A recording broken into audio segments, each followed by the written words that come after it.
This is the most serious Hong Kong horror film in years, causing psychological trauma to many women due to its intense sensory stimulation. Friendly reminder: this is a film that makes people sweat. I strongly recommend that you watch it with your friends who love you. Why don't you let me go?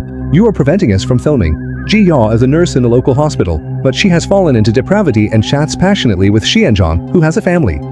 She frequently uses her position to request Zyhash from hospital colleagues. Zyhash refers to human placenta. It is said that taking a small amount can replenish qi and nourish blood, but the amount Ji Yaw asked for is extremely harmful. You, a stinky girl, took so much, you won't really sell it, will you? Don't hurt me. I won't. How could I harm you? Believe me, Zia didn't know that retribution was coming soon. When she got home, she put the purple lotus car in the refrigerator and prepared to cook.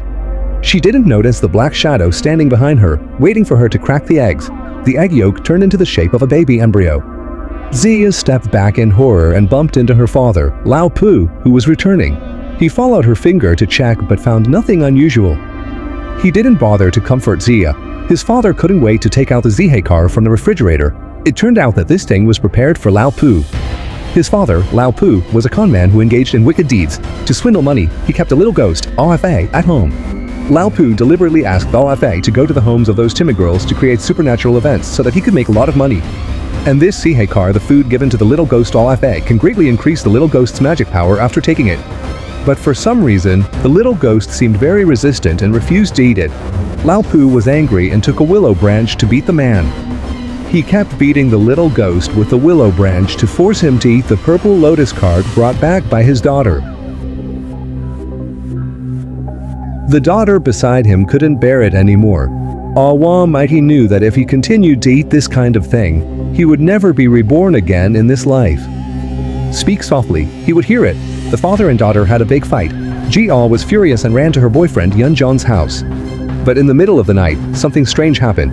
Ji Yaw followed Yunzhong to the bathroom, but Yunzhong was gone.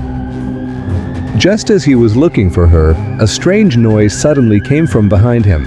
Ji Yaw wanted to escape, but her limbs were stiff and she couldn't move at all.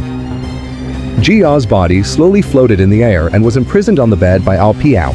Ji Yaw was extremely scared, but she could only watch Ao Piao slowly approaching. Ao Piao lifted Ji Yaw's clothes, piercing her stomach and waking her from a painful nightmare. Ji Yaw began to vomit. Could she be pregnant already? As a doctor, Yunzhong quickly checked her pulse. Ji Yaw was indeed pregnant, but Yunzhong avoided responsibility. He took Ji Yaw to his friend in obstetrics and gynecology to help falsify the fetus health report. The friend unexpectedly fell from the building right after agreeing. Since then, strange events had occurred to Zia. When she was eating in the hospital, the delicious food suddenly turned into a pile of maggots. Zia finally made it to the end of the day, but she didn't expect that Ao Piao would appear at home again. Zia ran out of the house and quickly called her father for help. Unexpectedly, the mobile phone signal was suddenly interrupted as soon as she finished speaking. 喂，爸爸，你要救我，我好像见鬼了。死丫头，见了鬼再找你老爸啊！不料话音刚落，手机信。Lao Pu realized that something was wrong. He quickly went to get the peach wood sword in front of the statue. 我跟你可没过节，你走你的路，我过我的桥。刚挪到桃木剑。As soon as he touched the peach wood sword, Ao Piao suddenly jumped out. The baby girl slowly raised her head, and the charlatan Lao Pu was scared. The diaper was wet. She quickly called the little ghost Ao Fa for help, but Ao Pu was too fierce. Ao Fa was frightened and trembled.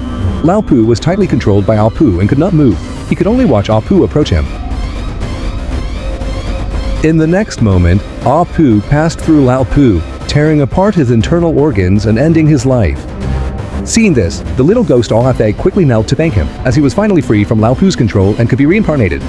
At this time, Ji Yaw didn't know that her father Lao Pu had been killed by Ao Pu. She and her boyfriend Xianzhong had a dispute because of the baby in her belly. Ji Yaw abandoned Xianzhong's irresponsibility, but she didn't expect that Xianzhong disappeared when she turned around. She looked for him everywhere, and suddenly a chill came from the back of her neck.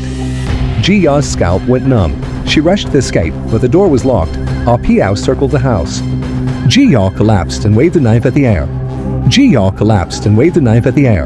Ao Piao did not intend to let her go and drilled into Ji Yaw's body again. Soon, Ji Ya was locked up in a mental hospital by the police. Ah Piao accompanied her every day. This was a sign of her illness in the eyes of outsiders. A year later, Ji Ya became pregnant again but miscarried. The police intervened quickly to investigate due to the overcrowded mental hospital. How did she get pregnant? What was even more incomprehensible was that the DNA of the two fetuses that Ji Ya had miscarried before and after was exactly the same. The police confirmed that the father of the deceased fetus was Yun Zhang and the mother was his ex-wife. This puzzled the police. That day, Ji Ya begged for mercy from the ghost as usual. "Why don't you let me go?" Ji Ya then realized that a year ago, Yun Zhang's ex-wife came to the hospital for a prenatal checkup. Ji Ya, who was a nurse, secretly replaced the ex-wife's pregnancy-preserving medicine with abortion medicine. Sure enough, the woman miscarried and the baby died in her womb. The vengeful spirit in front of him is the unborn fetus. Ziya regrets it deeply, but he is destined to be unable to escape the torment of ghosts in his life.